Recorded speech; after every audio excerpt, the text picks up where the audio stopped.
The hunter in the snow. The forest lay quiet beneath a blanket of fresh snow, each tree limb bending under its weight. The morning sun struggled to pierce the gray sky, casting the world in muted silver.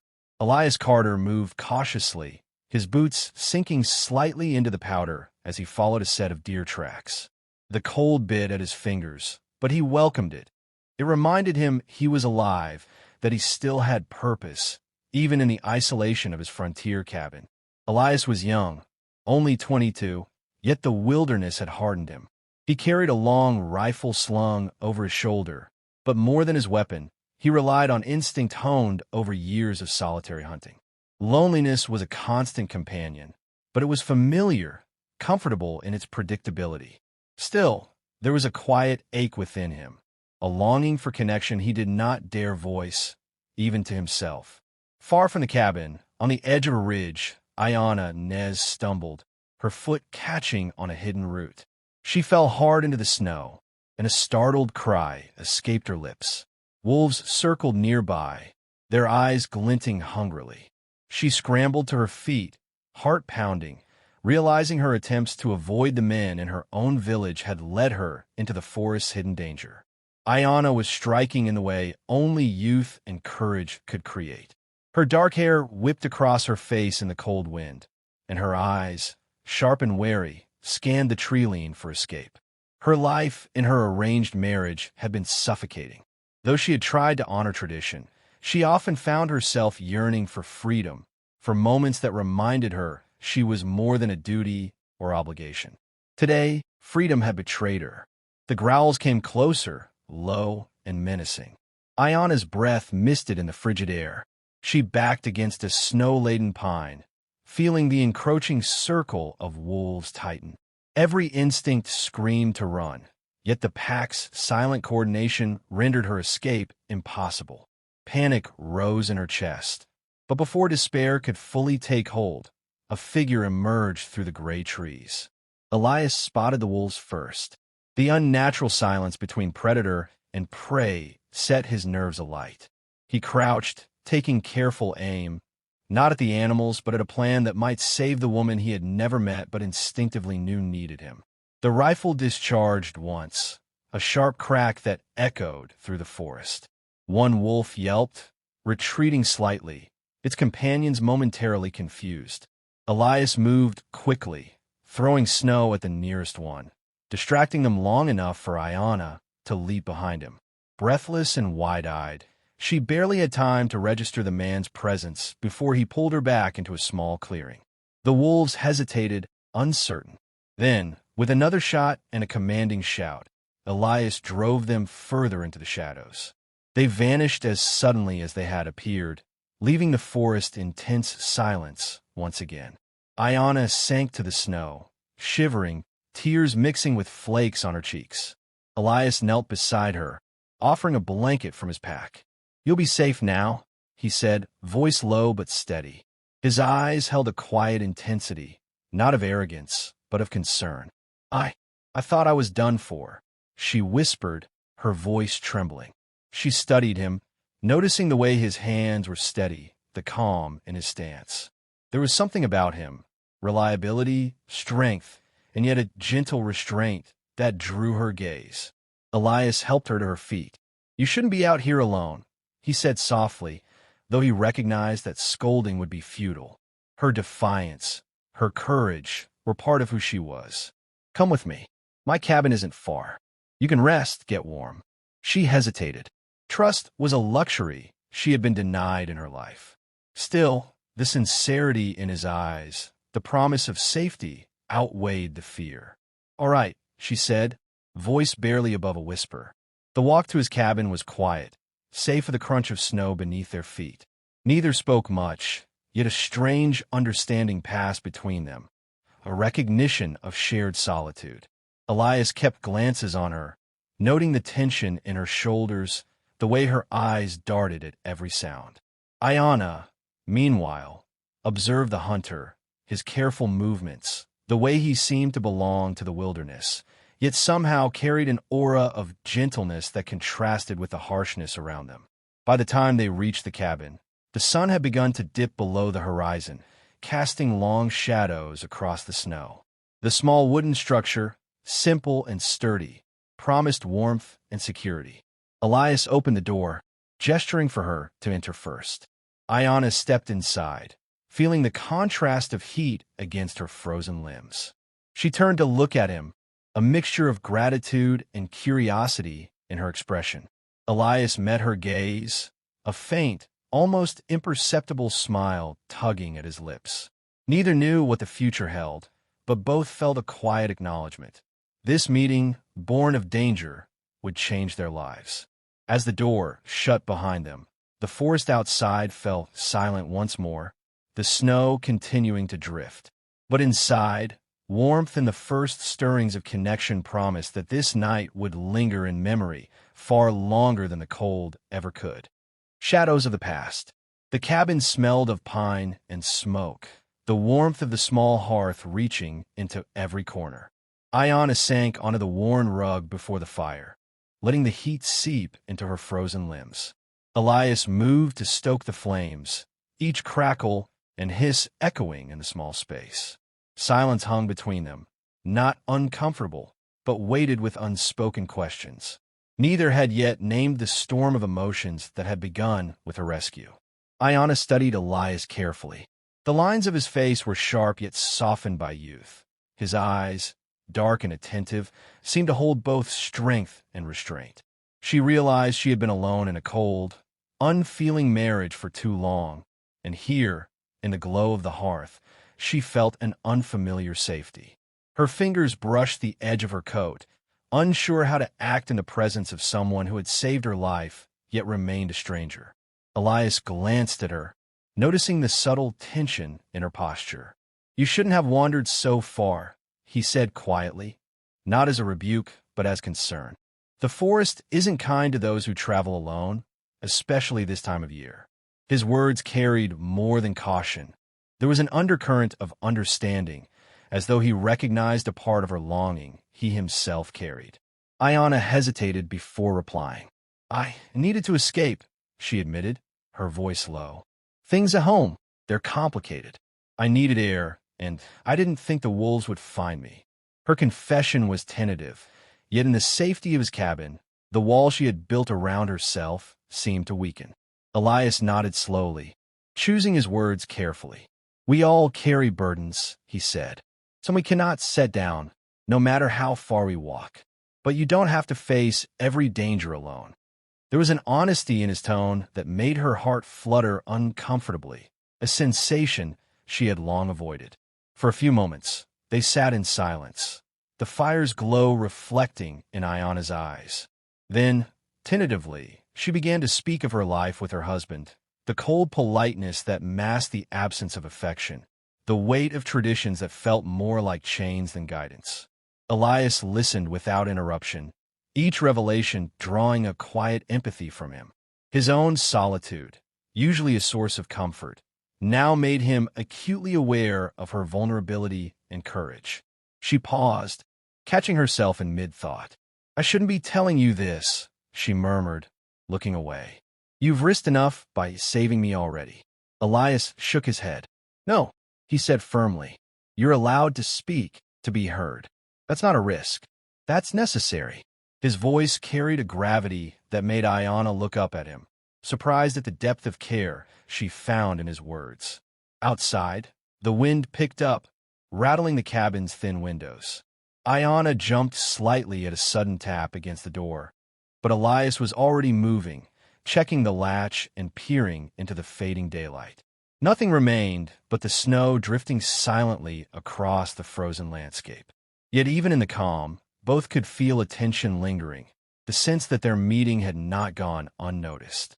"I suppose people will talk," Elias said, returning to the fire, his expression guarded. Settlers are always quick to spread stories, especially when they see someone out of place with a stranger. Aiyana's eyes widened. "You think someone saw me?" she asked, a flicker of worry shadowing her face. "Do you think they'll come for me?" Elias paused, then knelt beside her, lowering his voice. "Perhaps," he admitted, "but fear doesn't need to rule us tonight. We only need to act with caution." The weight of his words was not just a warning. It was a promise to protect her as best he could. She looked into his eyes, searching for something she could not name. Gratitude? Relief? Something deeper, something forbidden yet irresistible. A flicker of heat rose in her chest, and she quickly turned back to the fire, embarrassed by the fluttering in her heart. The evening stretched on, and they shared stories, hers of life within her community, his of the forest and the solitude that had shaped him. Laughter surfaced occasionally, tentative but real, bridging the chasm between strangers and kindred spirits. Each story revealed not only who they were, but the emotional voids that the other could understand. As night deepened, the snow outside thickened, blanketing the landscape in silent white. Aiyana moved closer to the fire, drawn not just to the warmth, but to the presence of Elias. Their hands brushed as he handed her a cup of steaming tea. Neither spoke, but a charged understanding passed between them, an acknowledgement of the emotional intimacy that had blossomed in hours. Yet just as a fragile peace settled, a distant murmur reached their ears. Voices carried faintly over the snow. Settlers, they realized, moving through the forest, likely curious about the woman who had been seen entering Elias's cabin. Fear rose again, but now it was tempered by determination. Elias rose, checking the rifle by the door, while Aiyana steadied herself, understanding that their night of safety might soon be interrupted. For now, though, they returned to the fire, knowing that the bond formed in these hours could not be ignored.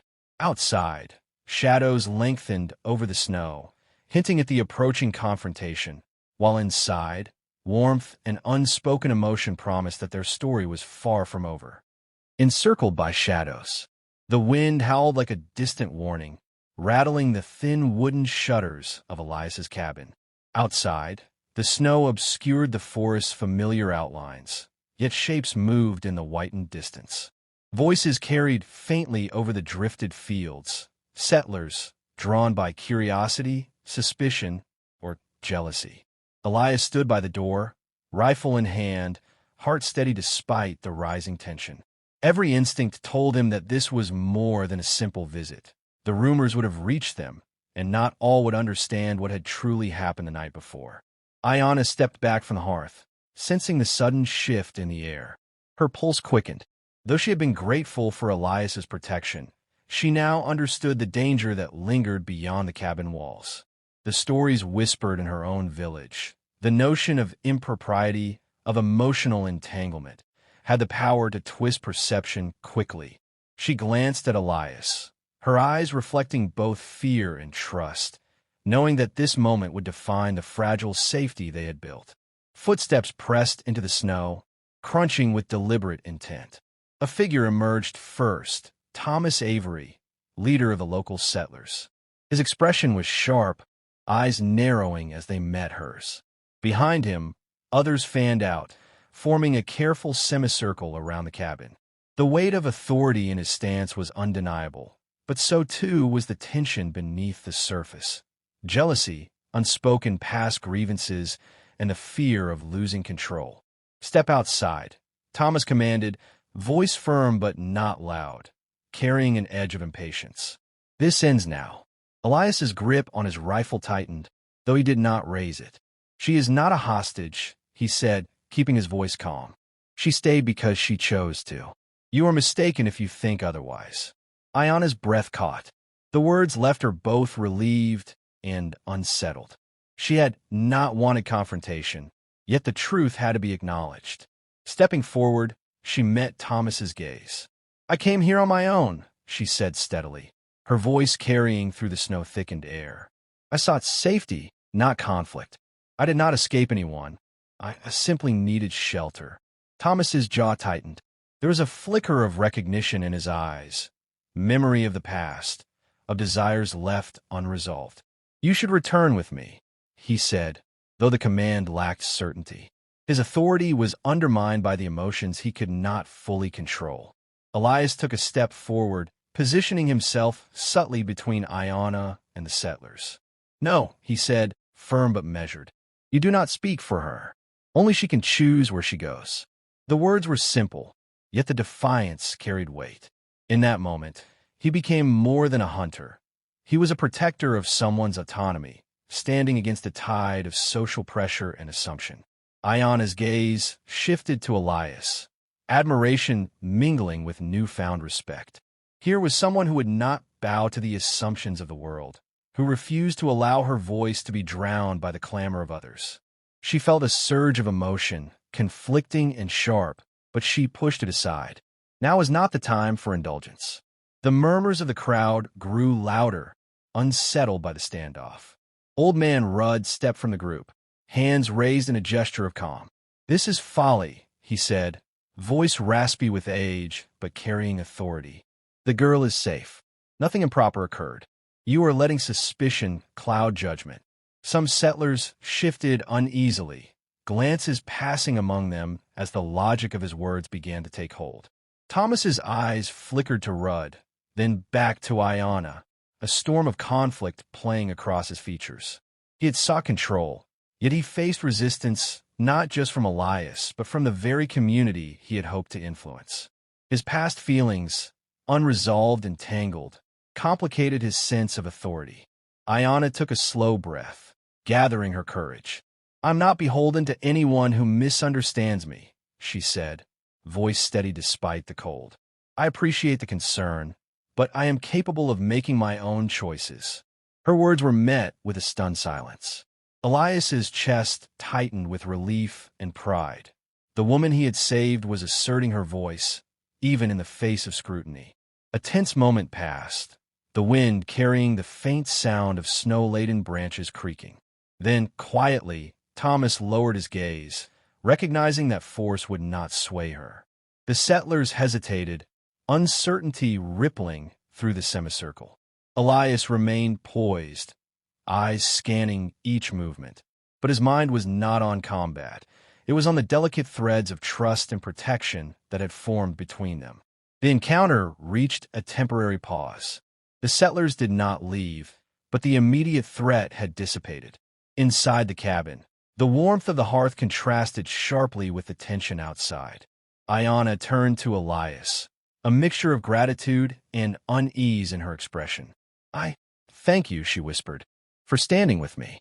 Elias inclined his head, a faint, reassuring smile touching his lips. "We are not finished," he said softly. "But tonight you are safe." Outside, the snow continued to fall, obscuring shapes and footprints, hiding the edges of the forest. Inside, the bond between hunter and rescued woman deepened, forged in adversity and shadowed by the knowledge that the world beyond their small cabin was waiting to test them further. The chapter ended not with resolution, but with a promise that the struggle for choice, trust, and emotional connection was only beginning, and that the days ahead would demand courage beyond what either had yet imagined. Choices in the snow. The forest outside the cabin lay blanketed in white, heavy with the quiet weight of snowfall. The air was still, save for the occasional whisper of wind through the pines. Yet within the small cabin, tension lingered. Aiyana stood by the window, fingers tracing the frosted glass as she watched the faint silhouettes of settlers retreating into the distance. Though the immediate danger had passed, the weight of her choices pressed heavily on her chest. Elias remained near the hearth, quietly tending the fire, his gaze flicking to her now and then. He had learned that true protection did not always require confrontation. Sometimes it meant giving space, allowing the other to choose their path. Still, the bond they had formed over the past hours was undeniable. The warmth of the cabin could not erase the heat of their shared understanding, nor the pull of emotions that both knew teetered on the edge of forbidden. Aiyana turned from the window, her eyes meeting Elias's. "I cannot stay," she said softly, her voice steady but tinged with sorrow. "Not here, not yet. My life, it is not mine to abandon lightly." There was strength in her words, tempered by regret. She had come to rely on the quiet courage of the young hunter, but her loyalty to herself, to her heritage, to the fragile ties of her community, demanded careful thought. Elias set aside the poker, kneeling to level his gaze with hers. "Then you must go," he said gently. But know this, whatever path you take, you will not walk it alone in spirit. You have the strength to make your choices, Aiyana. And if ever you need someone who understands, I will be here. His words were sincere, carrying neither claim nor expectation, only the recognition of her autonomy. She felt a lump form in her throat. It was rare that anyone acknowledged her as more than a duty or an obligation. And now, facing the consequences of emotional intimacy that had blossomed too quickly, she realized the complexity of her feelings. Gratitude, admiration, and a hesitant warmth intertwined, creating an ache she had never encountered before. The door opened with a soft creak, and Thomas Avery stepped inside. His presence carried authority, but also a tension born of jealousy and old desire. Aiyana's chest tightened. She had not sought confrontation, yet it seemed unavoidable.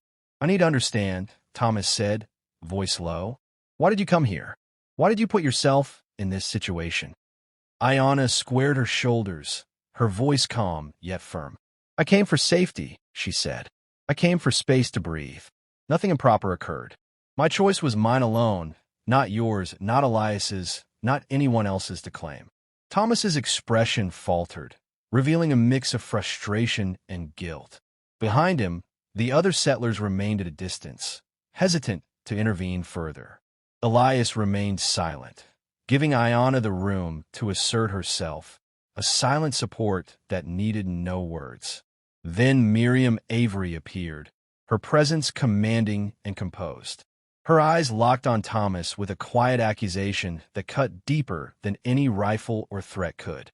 "You have allowed your past desires to cloud your judgment," she said. "This is your doing, Thomas, not hers." Her words shifted the balance in the room, exposing the true source of tension, Thomas's unresolved emotions, not any fault of Aiyana's. The room grew still. Thomas's jaw tightened, his authority diminished in the presence of truth. Aiyana felt a cautious relief bloom within her, tempered by sorrow for the lives tangled in misunderstanding. She had survived the wolves, navigated the forest, and now faced the human storm of suspicion and desire. Turning to Elias, she offered a small, sincere smile.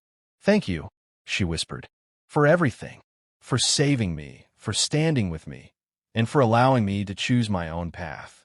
Elias inclined his head, a faint smile reflecting quiet pride. "Go safely," he said, "and remember, you are stronger than anyone thinks." Aiyana wrapped her cloak tightly around herself, stepping out into the snow. Each footfall was deliberate, a statement of independence and self-respect. Elias watched her go, heart heavy but resolute.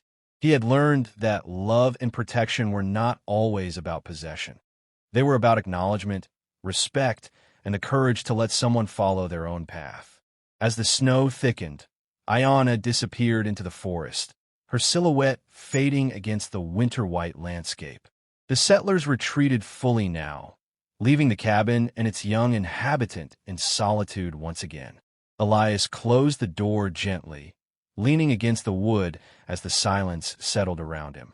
He felt the ache of absence, but also the quiet satisfaction of having honored choice, dignity, and the delicate bond that had formed between them. The fire crackled in the hearth, echoing the warmth of human connection in a world of cold isolation. Outside, the forest was still, yet the memory of what had transpired within the cabin would linger. For Aiyana, for Elias, and for those who had witnessed the intersection of courage, emotion, and integrity. Tonight, the cabin remained quiet. Tomorrow, the world would continue its judgments, its gossip, and its expectations. But within these walls, a lesson had been carved. True protection is love tempered with respect, and the courage to act rightly is measured not by possession, but by the freedom we allow others to claim for themselves.